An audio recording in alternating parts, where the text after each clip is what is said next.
Bonjour à tous et bienvenue sur Reds League. Juste avant qu'on parle de ce mercato totalement fou, le mercato d'une vie, le mercato de notre vie en tant que fan de Liverpool. Oui, un mercato hallucinant. Très franchement, j'avais juste envie de vous dire les gars que sur la dernière vidéo où je débriefais le match entre Liverpool et Arsenal, vous avez été peu nombreux à interagir sur ce match. J'aurais kiffé, je sais que vous êtes nombreux sur la communauté, sur la chaîne. N'hésitez pas à commenter, n'hésitez pas à donner votre point de vue en commentaire. Déjà, ça crée des débats et surtout, je vois aussi ce que vous pensez de certains matchs. Donc, n'hésitez pas à le faire pour qu'on puisse en parler tout simplement. On va faire un petit jingle et on va passer directement à l'analyse de ce mercato. Mais quelle analyse? Même pas d'analyse, on va juste kiffer ce mercato. On va voir ensemble si Liverpool s'est géré. Parce qu'on parle beaucoup de Liverpool a dépensé 524 millions, 530 millions. Des fois, ils viennent t'inventer des chiffres ahurissants. Enfin bref, on va voir si Liverpool s'est géré dans ce mercato. Je pense que vous avez déjà la réponse. Mais avant ça, jingle.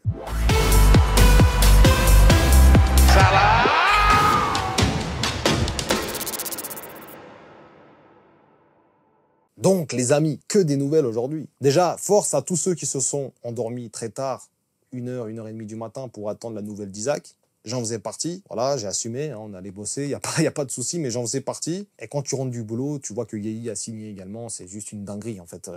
Franchement, ces deux dossiers de mercato, c'était des dossiers qui étaient là depuis le début du mercato presque, genre vraiment depuis le début.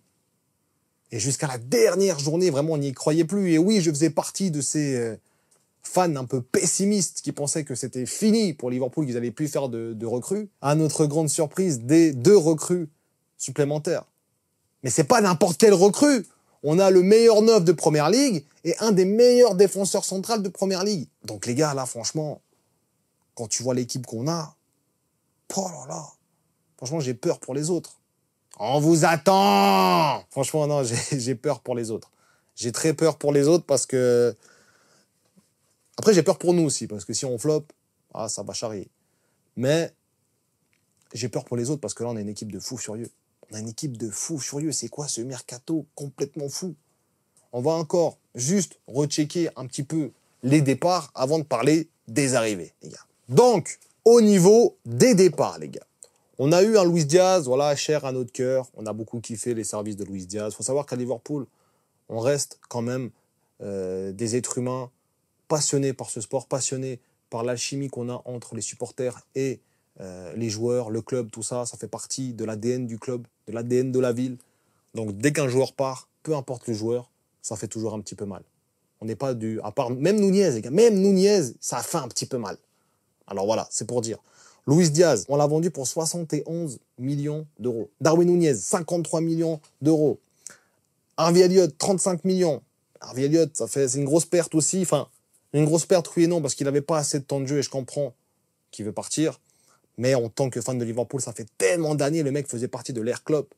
Ça fait tellement d'années qu'il est là, qu'il essaye de gagner sa place, mais qu'il n'arrive jamais à la gagner, malheureusement pour lui. On a Keller, 20 millions. Morton, 10 millions. Trent Alexander-Arnold, avec tout le respect que j'ai pour toi, t'as fait la plus grande erreur de ta carrière, mon frère. Ben Doak, 25 millions.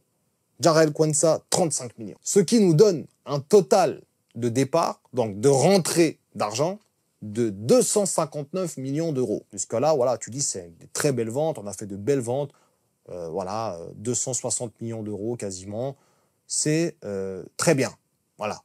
Franchement, quand tu vends ces joueurs-là, après, tu as intérêt à recruter derrière, et c'est ce qu'on a fait, et de quelle manière? Franchement, encore une fois, quand tu es fan de Liverpool depuis 1, voire 2 décennies, pour ma part, ça fait à peu près 15 ans, mais c'est impensable, en fait.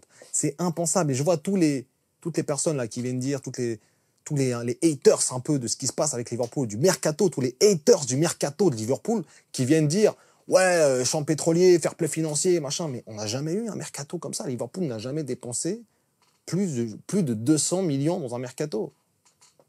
Jamais.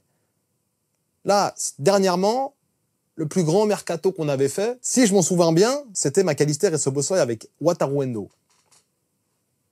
Il y a même pas 150 millions, je crois, 160 millions, allez, par là autour.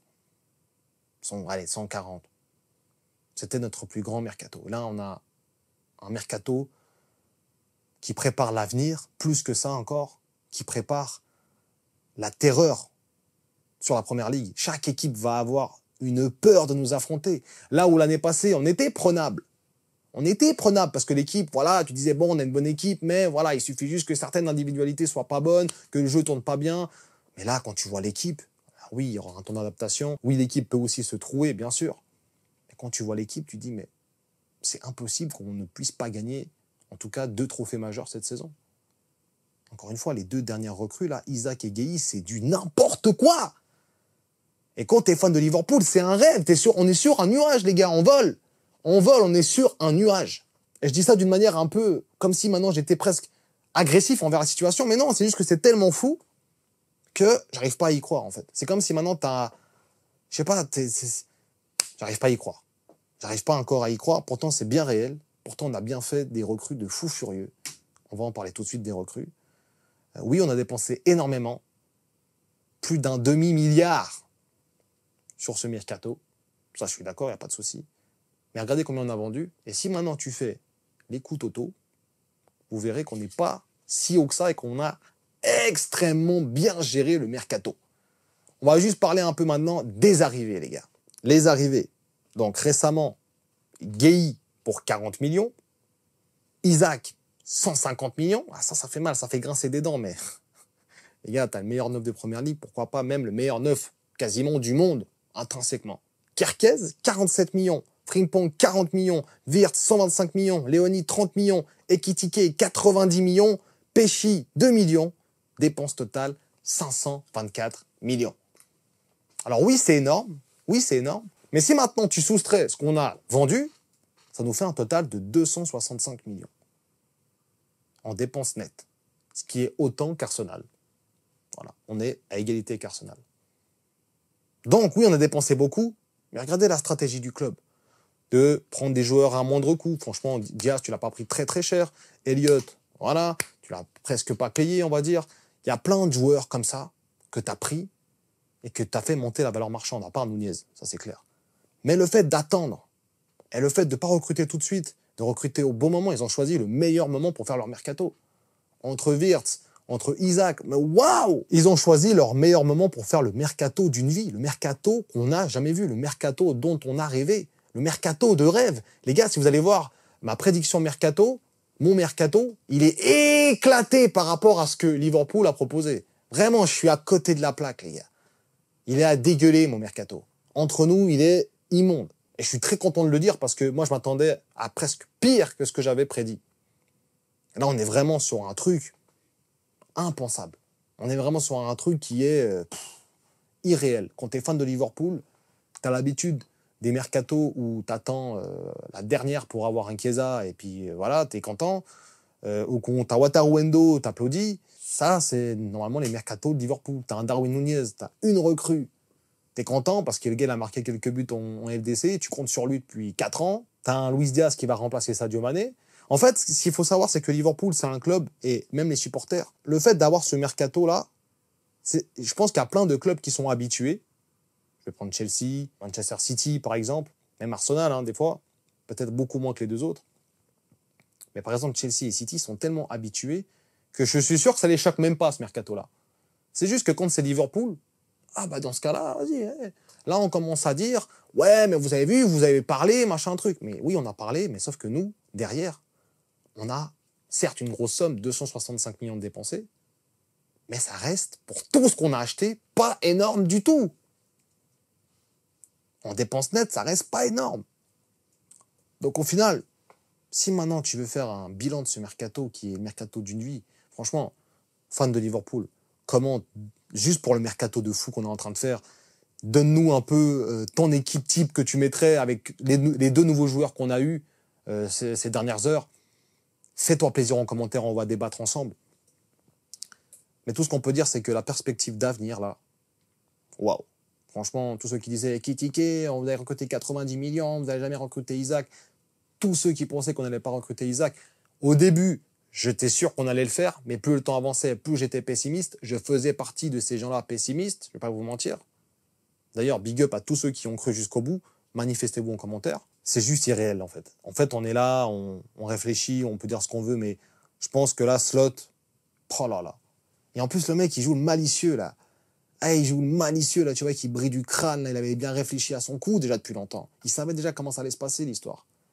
Le mec savait comment ça allait se passer. Quand il dit « Ouais, on a une bonne équipe, franchement, défensivement, on a besoin de personne. Et offensivement, non, moi, je trouve qu'on a une bonne équipe. » À aucun moment, il a fait un signe alarmant pour montrer qu'on était en manque de joueurs. Et là, bam, Gueye, Isaac, dernier jour de mercato. Franchement, Slot, je sais pas ce que tu nous réserves, mais là, c'est du très costaud. Franchement, Isaac, je me réjouis de voir cette équipe jouer. Oh là là, et après, Salah qui a peut-être sublimé un peu tout ça, qui va peut-être s'imprégner un peu plus dans cette saison, et les gens qui parlent mal de Salah juste pour faire une aparté de 1 minute. Parce que voilà, moi je peux tout entendre comme critique, mais il faut pas commencer à dire c'est l'année de trop, je sais pas quoi. Oh les gars, il sort d'une saison, les gars, all time. Les gars, ils disent c'est une année de trop, l'année de trop. Mais c'est vous qui êtes de trop. C'est vous les supporters qui êtes de trop, sans déconner. C'est vous qui êtes de trop là. Vous parlez de quoi? Le mec, titulaire indiscutable. T'as beau amener Isaac, qui tu veux, il sera là. Il sera titulaire indiscutable. C'est le symbole de cette équipe de Liverpool avec Virgil van Dijk et Robertson. C'est les symboles de cette équipe. Et Salah, c'est le dernier maillon de club offensif aujourd'hui. Il est encore là. Mettez du respect sur Salah, les gars. Même s'il fait un mauvais début de saison, faut savoir ce que vous voulez. À un moment, il faut dire, ouais, il faut qu'il commence plus lentement et qu'il finisse bien. Et là, vous dites, ouais, il est finito. Oh, les gars, vous changez d'avis, comme de chemise, comme de slip. Tranquille. Laissez Mo, il sait ce qu'il a à faire. Vous inquiétez pas. Et moi, j'ai vu, quand il est rentré au vestiaire, il n'était pas content de son match. Il est conscient, vous inquiétez pas. Il va venir en force. Avec un Isaac, avec un Wirtz sans feu, on va être incroyable. Et là, on voit la différence. Vous avez juste à regarder les highlights de Salah, ou bien même juste les résumés des buts de la saison de Liverpool 2024-2025, vous allez voir que Salah dans tous les matchs quasiment. Donc bref, petit aparté pour dire, les gars, respectez Salah, il est encore bien là, il va pas être remplacé d'aussitôt, donc vous inquiétez pas. Franchement, l'avenir s'annonce tellement radieux à Liverpool. On est sur un nuage, on n'est pas prêt de descendre du nuage, je peux vous dire. Enfin, j'espère. J'espère. Mais en tout cas, très, très, très confiant pour la suite et très heureux de cette fin de mercato qui est tout simplement incroyable de la part de nos Reds. Franchement, là, aller voir un match à Anfield maintenant avec cette équipe, ah les gars, là, tu vas sur place à Anfield, là, je suis sûr que les billets, ils ont augmenté, là. C'est trop fou. Franchement, c'est trop fou. Enfin, voilà, je suis heureux de ce mercato, de cette fin de mercato. J'ai hâte pour la suite et j'espère qu'on va tout rafler cette saison. Pourquoi pas un quadruplé? Donc voilà, les gars, la vidéo arrive à son terme. Cette petite vidéo tranquille, on fera des vidéos plus poussées avec que des fans de Liverpool. On sera bientôt là, 4-5 à parler de ce mercato. On va faire notre équipe type, etc. Donc restez branchés. Et surtout, profitez de cette fin de mercato qui est incroyable. Petite vidéo histoire de parler un petit peu de tout ça, remettre un peu les pendules à l'heure aussi, par rapport aux dépenses, aux arrivées, tout ça. Je pense que vous avez entendu beaucoup de choses à ce niveau-là. Nous, on se retrouve pour une prochaine vidéo. D'ici là, prenez soin de vous. Et surtout, n'oubliez pas...